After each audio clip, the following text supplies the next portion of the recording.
Yo, welcome back. Welcome back. We Two back in surprise again. topics in a row. I don't know if Hey, I it can is keep what it up. is. So we're trying. Look, we're here trying to mix it up. We just got past Oh, I was the gonna get 50th another show. water bottle. That's fine. Yeah, get on the next one. It's All no right, big deal. you gonna live? You gonna make it? Hydrate. We'll find out. Tune out till the end after you've hit the like button. Exactly, and subscribe. So no, what I was thinking. So a little bit earlier, I was looking up. Like I said, we got past our 50 what show, and I was trying to scramble to find out topics of discussion. And you know what I found after a few Google searches? They're very broad, they're very generalized in regards. They kind of tell you, oh, these are the top podcasts that are already going on with these topics. And I'm like, all right, cool. They're almost like a library catalog. But I found out that most what people want to talk about is they want to learn something, or they kind of already want to talk about and extensively something that they're already interested in and they just want to hear more about it. So I don't know if we talked about it, but the whole new wave culture with the fresh and fits and the incel Andrew men Tates and all that. and all that. And you mentioned him last week. Andrew Tate, yeah. And I already seen a little bit of him. Yeah, that's your person. Oh, you did? I watched a few videos of him. Oh, what did you think? So get out of here! I didn't know that. What did you think? Do you think he's for real? Do we think he's acting? I can't say if he's acting, but this is what I'll say in regards to that sphere. So in that sphere, there's a lot of information that is accurate. There are disparities between the genders. Like there's no there is a lot of same rhetoric and same discussions and disagreements in politics, in religion, in a lot of different forms in different countries between like different individuals. So that type of conversation is not anything new. It's actually it's ancient.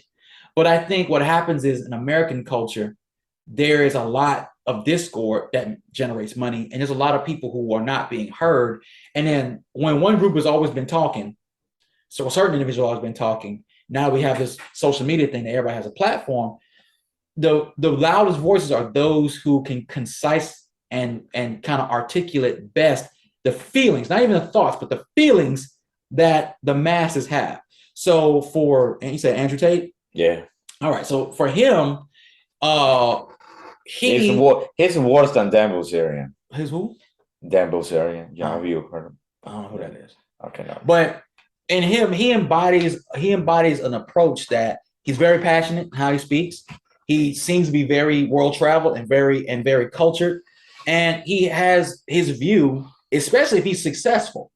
And he hits a lot of the key boxes for people who believe that those opinions of individuals like him who have achieved and have acquired value, that they're notable. He could be saying complete utter nonsense, the most vitriolic, sexist, whatever. He could say that, which he does. He tries to mask it, but it's pretty damn obvious. But I look at least to me. I look at some of the things that he speaks, some of the few videos I saw that he spoke on, and I couldn't really disagree. Now when they start going I hate that whole game. Like, so when they start going really left and start calling women out their name and really trying to talk down, when they really start getting away from the poll or the actual topic about how society and social views and the sociology of it and biases and that things are that are not just indicative to men or women, but human. Then you can identify, well, women are prone to this because this trend, and men are prone to this. You see a little clip from Fresh and Fit? I was watching one of these Fresh and Fit, and it starts off okay, but then it goes off the rails. And I see the anger coming out. He's just trying to move up the crowd. And that's the energy part. That's because what happens is he's going from the thoughts and he's tapping into the feelings. Because a lot of people can relate to not only what he's saying, but how the feelings that he stirred. And if that's emotional politics, then yeah, he's pretty good at that. If I just heard if I heard a computer read back what he said with no emotion, there's a good amount of it that I would agree with. But when it gets to the part where it starts down talking individuals, where do you personally draw the line? Because to me, like, everything he says is like outrageous. I personally draw the line when not just him, but like that situation. The people in their I draw the line in that when you want to be disparaging without making a point. Like if you have to disparage men or women because of how they look, if it's a fact, like, okay, this person is overweight. Society has always had an issue with individuals who are overweight or people who are not as attractive, right? Then okay, you're stating it as a trended fact. Those are two facts. But when you have to talk about, oh, you don't deserve this because you look this way, you that way, and yada yada yada. Okay, then it starts getting subjective. When it starts getting subjective and it's more your opinion, then I'm like, okay, I'm hearing more of your opinion than more of proposing an idea that I can either assess myself and say, like, that's relatable. I've seen this course out. And that's when it starts getting away from the logic and starts getting into the emotion, that's where I start checking out. I feel like that's how he's been getting so big. I don't know how big you're into social media, but every time I go on like YouTube or like Instagram, the short clips and the reels and all that, he just comes up out of nowhere, and I don't look him up. Because he's crushing the algorithms. He's crushing with a lot of guys.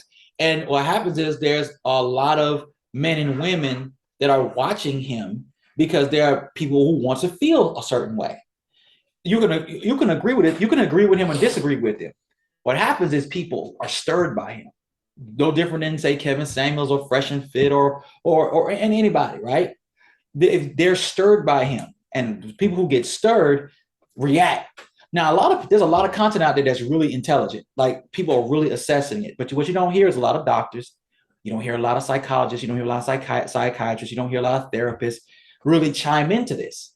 You hear a lot of social media influencers, and that's why they're called influencers because they influence the people. Exactly. That's how they make money. Yeah. So my whole thing, and one of the oldest influencers I look at is it's like Dr. Phil. They say he's not a real doctor, but he has his own show. He's very influential. That's a very good. I hadn't seen him that way. He or Dr. Oz. Like they come on for Dr. years. Oz, and he's like something, but he's not relatable, but he can talk to the actual people. Just like regular people, basically. He can convey and articulate very well. That's an influence. You can go on right now and look up Dr. Oz and look up a cleanse. There's going to be 3,000 or 4,000 different fruit cleanses and all kinds of cleanses. If one of them just worked, you would need 3,000 of them. But there's that, and it's something changes. That's how the trends change. Like the people used to watch the Hodge twins, right? The Hodge twins, they were cool at first. From a perspective of, okay, they're telling jokes, they're reading people back, they work out, and they had a very good, they had a good platform. They had a good platform of just a lot of different things that people tapped into, right? But then they got real political, and what happened is I think the political thing triggered them, and then in suit they responded with their opinion. And I think it really got a buzz for them. And they said, look, we're going to stick with this political thing. And they might that's probably how they really feel. I hope, that, they're not, kind of fraudulent on their politics. I can't believe them because they didn't touch that topic for like at least like 6 years. And then they were pretty big and then they kept growing and growing. And then they came up with it. So I was like, okay, you didn't build your platform based on this. Yeah. So that's how I believe them. So, but a lot of that, like I think even yourself, once they started getting away from, I think, what was core of their content and started going to the political content, which so many other people do already, it was kind of just like whatever the thing that made them unique made me not watch them anymore. But now you're another one of the pile. And I agree with what they say. I agree with what they say, but I didn't go there to watch or hear politics. But if it works for them, it works for them. But they picked up. But think about it, they lost some viewers, but they picked up a whole bunch more. So if that business model works for them, it's okay for them. So, but yeah, it's no different than when I look at comedians and things of like that nature. But my whole thing is like when I look at the giant spectrum of influence and things when it comes to like that guy, like say Andrew Tate and whatever, you gotta take everything with a grain of salt, but you gotta extrapolate what you can verify. what you can verify. There's a lot of double standards. There's a lot of exploitation. There's a lot of people doing a lot of different things. Not almost everything, but there's a lot of double standards that we in, and people exploit. There are people on both sides of the spectrum that want things really strict and want things really liberal, really conservative, really liberal. And that's just how it is. You just gotta navigate and find your way in between. But ultimately, man, I let everybody, they gonna do what they're gonna do. I don't like, I mean, I get it. You're trying to put food under the table. You want to be successful. You have your dream, this and that. But I don't like how people just use other people and get them riled up just for their own benefit. But if that makes sense, it's just I don't like people like that. I absolutely detest Fresh and Fit. Absolutely detest Andrew Tate and any friends they got that go on camera with them. I think they're just pieces of crap. All right, but you see, it's funny. You only know about those individuals from the manosphere. There have been decades of. I mean, because I'm a guy, I'm gonna be. Yeah, because that's what you're gonna say, and they're current. But there are tons of women out there who, for years, they consistently bash men. It's been a business model for long. You wouldn't know because a lot of people don't really affiliate because now in our current sphere, what we would do is from before all now, what we would do is we would say if a woman reads Cosmopolitan, you got to be careful, or if they feed into a certain show or a certain line of thinking or whatever, you say avoid them. Certain things like that. Like I was the biggest one about. I don't think it's Marilyn Monroe's quote, but I always see her being getting attributed to this. But it says if you don't love me if you can't tolerate me at my worst, you don't deserve me at my best. That is one of the most toxic sayings I've ever heard. Very toxic. But yeah, but you know what? For years, nobody was like, let me just be the biggest B I want. Yeah. You can't have it. You don't deserve me. But no one would acknowledge that until we got into a space that we calling out toxic things. Like even the word toxic is being, or narcissist, or conserving your own peace. Whatever your personal truth is. That's the truth. It might be personal to you, but no one has their own truth. Truth is a reality of things. What actually happened, your perception of it is your truth, but there's an actual truth, So but there's a lot of trigger words now, that are out here. That's reverse racism and all kinds of weird words. But it's all about the energy behind them. But when I look at like going back to podcasting, and finding topics, I find that a lot of times people gravitate to what is the hot topic being talked about. So it's going to be politics in a little bit. It's this politics will always be there. Yeah, it's the battle of the sexes has always been around. Religion, all the topics they say you shouldn't talk about in a casual conversational setting. It's usually the That's ones. That's why, because it's quick. Like when you go too far on one side, that'll just get attention from both sides, period. Because one side really agrees with you to death, and the other one really hates you. Really opposes you hard. Yeah. So bam, it's a win-win.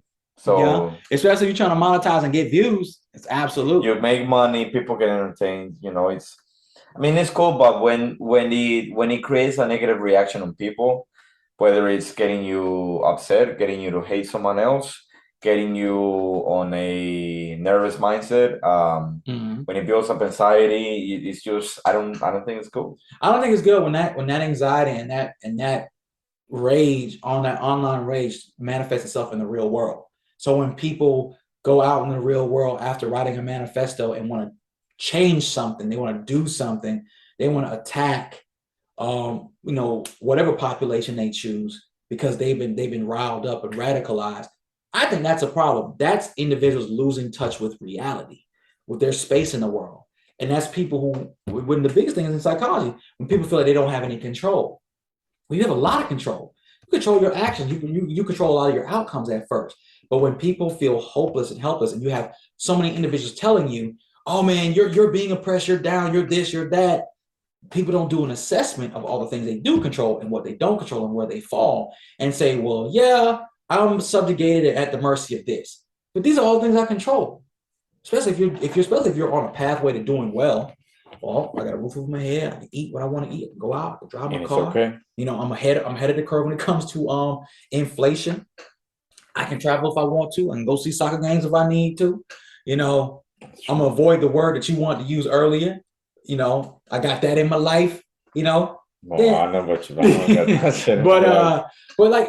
but people don't do a assessment because a lot of people are disgruntled. I saw this quote today about a lot of do a lot of people, men and women, are they carrying around the angers of other men and women?